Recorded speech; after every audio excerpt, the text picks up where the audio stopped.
Está ouvindo Jornal Brasil Atual. As notícias que os outros não dão.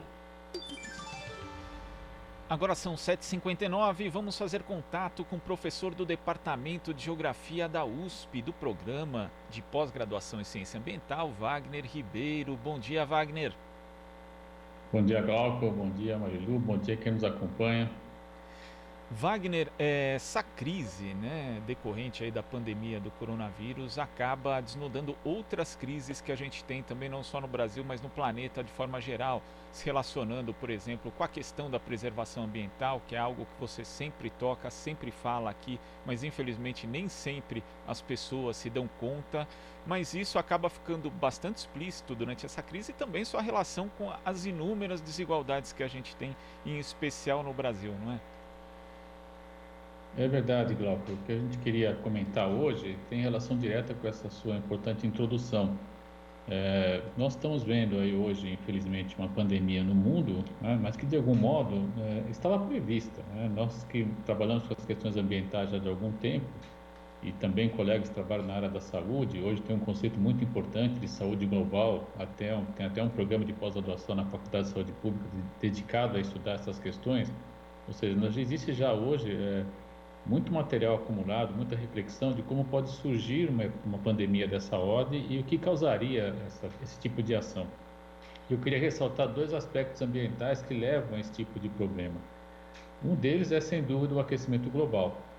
Por que o aquecimento global pode aumentar o risco de pandemia? Porque ele está gerando o descongelamento, por exemplo, de solos que estavam congelados, chamado permafrost, que está nas zonas mais dos polos do planeta, e esse material, ao ser descongelado, ele pode também estar descongelando eventualmente algum vírus, alguma bactéria que nós não tivemos, mas não temos contato e podemos vir a ter. Então essa é de fato uma fonte de muita preocupação e não é de hoje que vários pesquisadores da área de saúde e da área das ciências biomédicas também acompanham essa questão e vira e mexe estão trazendo aí reflexões importantes sobre esse tema também. E a outra fonte relacionada à preservação ambiental, Glauco, é justamente o avanço do desmatamento, em especial sobre as florestas tropicais, que nós sabemos que tem uma enorme biodiversidade, uma biodiversidade muito rica, incluindo, evidentemente, bactérias e vírus como esse que a gente está tendo contato agora. Então, quando você tem um aumento do desmatamento, na verdade, nós diminuímos as áreas de circulação das espécies que vivem por ali. Isso faz com que elas tenham que sair das suas áreas de seu habitat, digamos assim, sua zona de vivência, e passam a ter maior proximidade com o contato humano, levando inclusive a possibilidade de um maior contato e contaminação, como ocorreu, por exemplo, se vocês se recordam, uns anos atrás, a questão da febre amarela e o contato com macacos, etc., embora nós sabíamos que isso não transmitia, mas até gerou esse mito, digamos assim.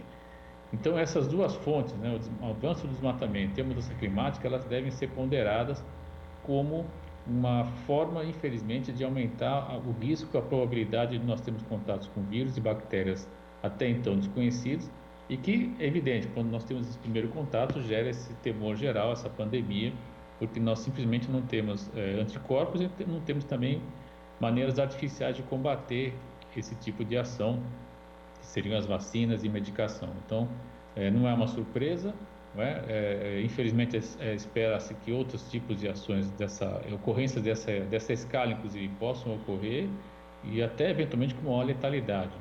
Então, de fato, não há uma novidade no estudo. O que nós podemos fazer, então, diante disso? Evidentemente, combater as mudanças climáticas é fundamental e diminuir o desmatamento. E esse momento que nós estamos assistindo hoje, Glauco, ele é exatamente propício para esse tipo de ação. Nós estamos assistindo aí uma recessão já anunciada em escala global, que vai ter impactos ainda mais graves no Brasil, até porque no nosso caso nós temos aí, eu estou quase sugerindo uma campanha, chamar o presidente de aquele, aí vocês podiam fazer essa campanha por aí, as pessoas qualificam como quiserem, aquele coisa, aquele isso, aquilo, enfim, mas aquele cidadão que está ocupando a presidência, e qualifiquem como quiserem, Eu tenho os meus, talvez alguns não mereçam ser publicados aqui, mas de qualquer modo ele é de fato uma pessoa despreparada para a função. Aquele despreparado, eu estou usando essa expressão, posto que ele tem se mostrado de fato sem nenhuma capacidade de coordenação no momento de muita importância como nós estamos assistindo hoje. Então, aquele despreparado tem ajudado, infelizmente, né, a essa desarticulação da sociedade e com ações desde o início do seu mandato que, por exemplo, estimularam a devastação ambiental.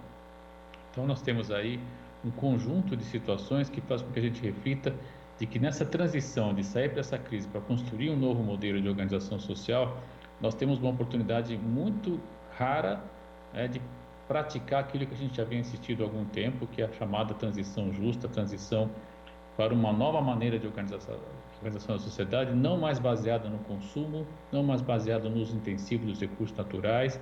Enfim, esse momento de reclusão nas casas está mostrando que a gente não precisa desse universo de consumo que está posto diante de nós, é possível viver com qualidade.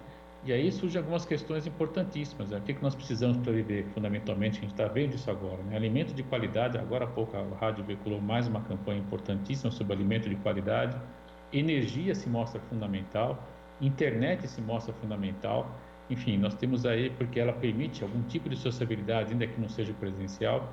Enfim, nós estamos tendo uma experiência singular no planeta de ressignificação da vida em escala global, e essa é uma oportunidade fundamental, raríssima.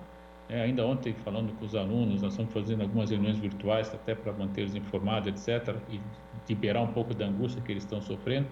Eu dizia que nós estamos vivendo uma oportunidade rara, né, enquanto habitantes nesse momento do planeta, de vivenciar um momento de reflexão aguda, profunda, que certamente tem que alterar após a passagem dessa pandemia. De nada vai adiantar se no dia seguinte as pessoas voltarem a ter o seu estilo de vida baseado no consumismo, no uso intensivo de combustíveis fósseis, etc. Então nós temos aí uma pausa necessária para refletir e, ao mesmo tempo, já pensarmos sim em formas de organização que permitam uma transição justa, onde mecanismos como reposição e repasse de verbas para a sociedade, para a população mais carente, ele é fundamental, é o ponto zero para que a gente possa ter uma transição mais serena e, ao mesmo tempo, o desafio, né, de construir uma sociedade mais organizada. E se você me permite um último comentário, eu insistiria que o saneamento básico pode ser, no caso do Brasil, um grande vetor, Glauco, para que a gente tenha aí, nesse fim pós-pandemia, né, uma alavanca importante para o desenvolvimento econômico, para a atividade econômica, para a geração de emprego. E tem mais um dado, né? Aquele despreparado disse que o brasileiro está acostumado a mergulhar no esgoto, né? Eu nunca vi isso, mas enfim. De todo modo, saiu um artigo ontem mostrando que encontraram em fezes, até 15 dias depois, o vírus lá, né? Então não dá para tomar banho no esgoto. Aviso o despreparado que não dá para tomar banho no esgoto, mesmo depois de 15 dias, né? Ainda persiste lá. Isso é um trabalho científico publicado na revista Lancet, que acabou de ser publicado ontem. Então não dá para tomar banho de esgoto, né? Mais uma vez não devemos escutar esse cidadão e, ao mesmo tempo, temos que ter, do meu ponto de vista, já que 44% da população brasileira não tem acesso a esgoto, a saneamento, esse número também é sempre muito conturbado, mas enfim, fiquemos com esse dado. Nós temos aí a oportunidade de gerar emprego, gerar atividade econômica e levar o Brasil para um outro tipo de organização.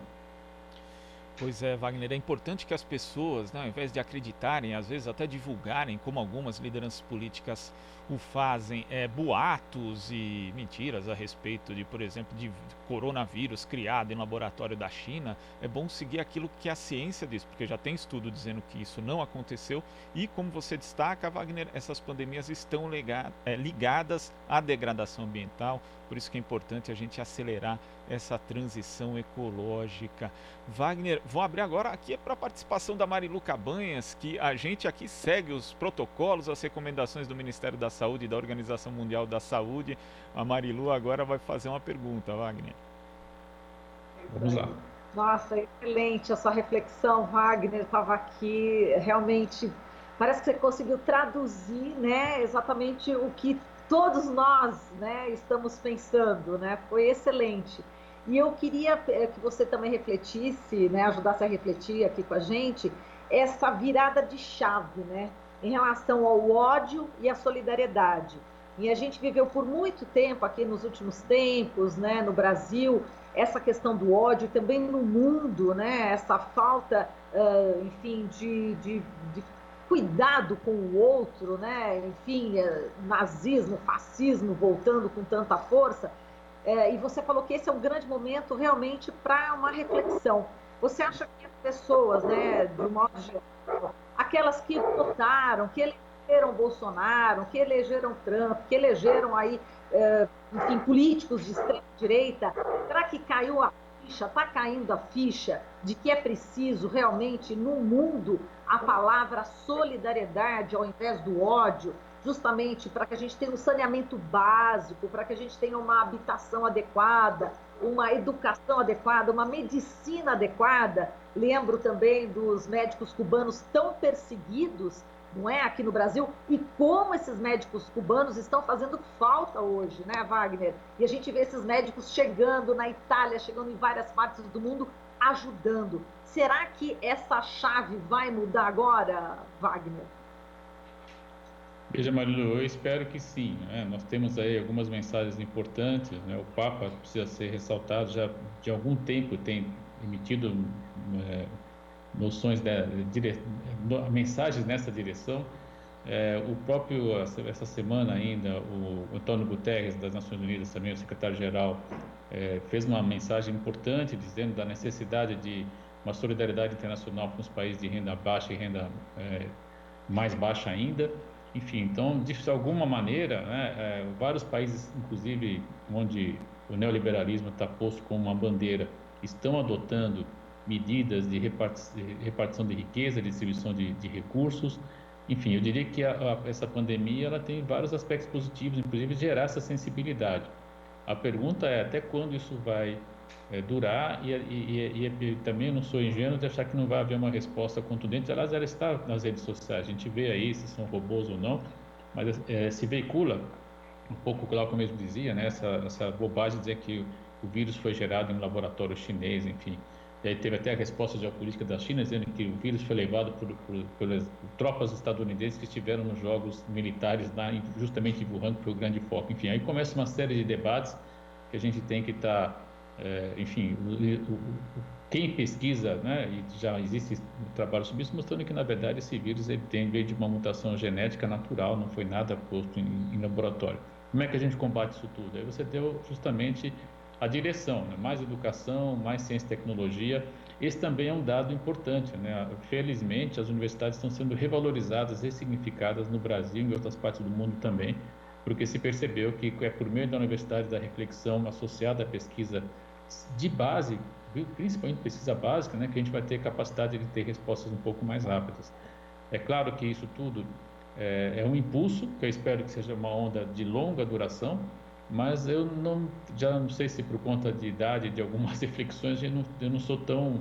eu sou mais realista e espero que essa onda dure, mas para que ela tenha longa duração, nós vamos ter que trabalhar muito, né? Aproveitar esse momento para veicular informação de qualidade. Eu tenho dito isso aos meus alunos: olha, vocês são, na verdade, iluminadores, né? A gente tem que levar uma informação de qualidade nesse momento, assim como a Rádio Brasil Atual, TVT, enfim, todas essas redes que estão postas aí. Eu vi agora, fiquei muito emocionado também, a própria ação do MTST na rua, que é o que a gente sempre fizeram, só mantendo a coerência.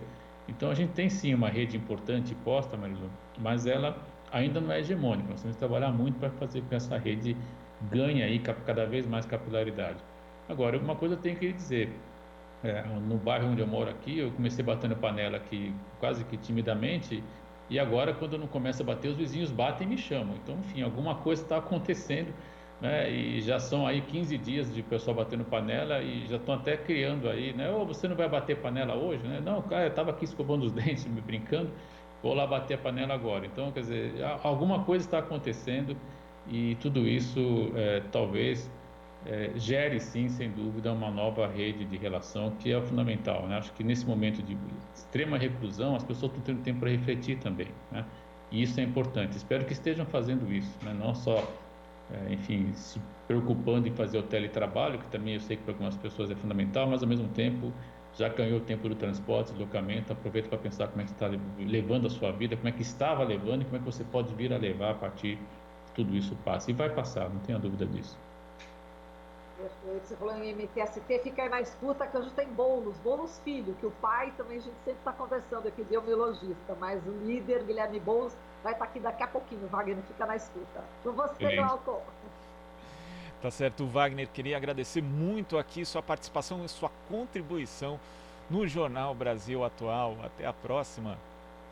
Até a próxima, Glauco. Conversamos aqui com o professor do Departamento de Geografia da USP, do Programa de Pós-Graduação em Ciência Ambiental, Wagner Ribeiro. Aqui você ouve as notícias que os outros não dão. Jornal Brasil Atual.